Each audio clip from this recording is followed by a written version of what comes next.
એક મહત્વના સમાચાર ગુજરાત ફર્સ્ટની સ્ક્રીન પર બઝર વાગી ગયું છે। મહત્વના સમાચાર અમદાવાદના વટવામાં બુલેટ ટ્રેનની કામગીરી દરમિયાન દુર્ઘટના સર્જાઈ છે।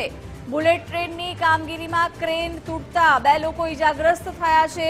રેલવેના જનરલ મેનેજર A.K. મિશ્રા ઘટના સ્થળની મુલાકાતે પહોંચ્યા છે। જનરલ મેનેજર 10 થી 12 ગાડીઓના કાફલા સાથે ઘટના સ્થળ પર પહોંચ્યા છે। DRM સુધીર કુમાર શર્માએ પણ ઘટના સ્થળની મુલાકાત લીધી છે। સ્થળ અને પરિસ્થિતિનું નિરીક્ષણ કર્યું છે। વિગતો સાથે સંવાદદાતા રાહુલ ઘટના સ્થળથી જોડાઈ ગયા છે। રાહુલ, જે પ્રકારે આ દુર્ઘટના સર્જાઈ છે, ક્રેન તૂટી છે, અત્યારે જનરલ મેનેજર પણ નિરીક્ષણ માટે ત્યાં પહોંચ્યા છે, શું પરિસ્થિતિ છે અત્યારે? બિલકુલ જે પ્રકારની ઘટના જે છે હાઈ સ્પીડ કોરિડોર જે છે અમદાવાદથી મુંબઈ બુલેટ ટ્રેનો ચાલી રહ્યો છે, જેમાં ખાસ કરીને જે ઉપર જે પાટાનું જે કામ કરવાનું હતું ક્રેન જે છે લગાવવામાં આવી હતી, તે ક્રેન અચાનક તૂટી પડતા રેલવે ટ્રેક જે ઉપર પડી હતી, જેના કારણે અમદાવાદથી મુંબઈનો જે રેલવે વ્યવહાર છે એ ખોરવાયો છે। અને ખાસ કરીને જો વાત કરવામાં આવે તો આ જે પ્રકારે હાલ પણ રાત દિવસ તમામ જે છે કામગીરી હાલ તો હાઈ સ્પીડ કોરિડોર દ્વારા કરવામાં આવી રહી છે, જેથી કરીને જલ્દીથી જલ્દી બને તેટલું સમય વહેલાથી આ અમદાવાદથી મુંબઈનો જે રેલવે વ્યવહાર ખોરવાયો છે તેને શરૂ કરવામાં આવે।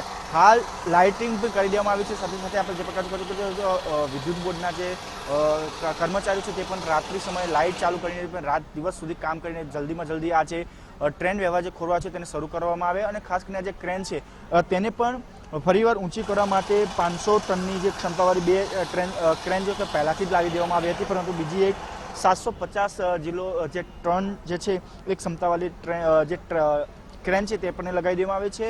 ખાસ કરીને જો વાત કરવામાં આવે તો અમદાવાદ મુંબઈ વચ્ચે જે ટ્રેન વ્યવહાર ખોરવાયો હતો, જેની અંદર 15 જેટલી ટ્રેન જે છે આંશિક રીતે રદ કરવામાં આવી, 5 રીશેડ્યુલ કરવામાં આવી છે, પરંતુ આ જે ઘટના બની હતી જેને લઈને અમદાવાદ રેલવેના જે DRM છે RM સુધીર તે પણ પહોંચ્યા હતા। સાથે સાથે રેલવે જનરલ મેનેજર પણ અહીંયા હાલ પહોંચી તમામ જે રૂટની જે સમીક્ષા છે, કામગીરીની સમીક્ષા જે છે તે કરવામાં આવી છે। અને પોલીસનો જે રેલવે પોલીસના અધિકારીઓ છે તે પણ ઘટના સ્થળે છે। અને ખાસ કરીને હાલ કોરિડોર જે છે લગાવ્યો, કોઈ પણ વ્યક્તિની અંદર પ્રવેશ આપવામાં નથી આવતો, પરંતુ રેલવે હાઈ સ્પીડ સાથે જે જોડાયેલા જે કર્મચારીઓ છે એ તમામ જે કર્મચારીઓ છે એ થઈને હાલ જે રેલવે આ જે ક્રેન છે તેને ઊંચી કરવાનો પ્રયત્ન કરવામાં આવ્યો છે, પરંતુ ભારે વજનવાળી ટ્રેન હોવાને કારણે બહુ મોટી તકલીફ પડી રહી છે। પરંતુ હાઈ સ્પીડ કોરિડોરના જે તમામ અધિકારીઓ છે તે હાલ જે કર્મચારીઓ સાથે આ કામગીરી હાલ કરવામાં આવી રહી છે। સતત 18 કલાક એટલે કે 18 કલાક વીત્યો હોવા છતાં આ ક્રેન જે છે હજુ તે જ પરિસ્થિતિમાં છે। ક્યારે ઊંચી કરવામાં આવશે અને રેલવે વ્યવહારના જે પાટાને નુકસાન થઈ છે, કારણ કે ઇલેક્ટ્રિક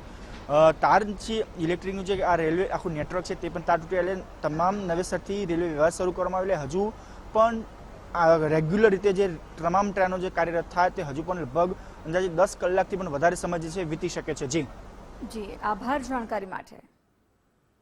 તો જે પ્રકારે હાલમાં કામગીરી ચાલી રહી છે અને ટ્રેન વ્યવહાર છે એ અત્યારે પ્રભાવિત થયો છે, આ દુર્ઘટનાની અંદર 2 લોકો ઈજાગ્રસ્ત થયા છે, તો રેલવેના જનરલ મેનેજર છે એ અત્યારે ઘટના સ્થળની મુલાકાતે પહોંચ્યા છે। કે મિશ્રા ઘટના સ્થળ પર પહોંચ્યા છે 12 ગાડીઓના કાફલા સાથે, અને જલ્દીથી જલ્દી આ ક્રેનને ઊભી કરવામાં આવે તે માટેના પ્રયાસો ચાલી રહ્યા છે। DRM સુધીર કુમાર શર્માએ પણ ઘટના સ્થળની મુલાકાત લીધી છે અને પરિસ્થિતિનું નિરીક્ષણ કર્યું છે। ટ્રેક જલ્દીથી ખુલ્લો કરવા માટેની કવાયત હાલમાં ચાલી રહી છે। જો કે દુર્ઘટનાને કારણે 25 થી વધુ ટ્રેન રદ કરવામાં આવતા લોકોને ભારે હાલાકી પડી રહી છે।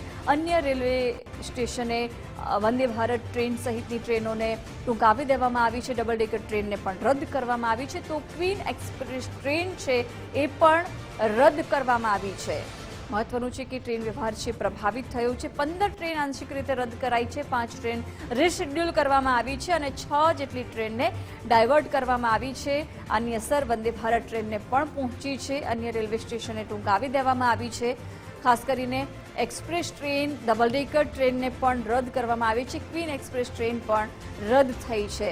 હાલમાં જનરલ મેનેજર છે 10 થી 12 ગાડીઓના કાફલા સાથે ઘટના સ્થળે પહોંચ્યા।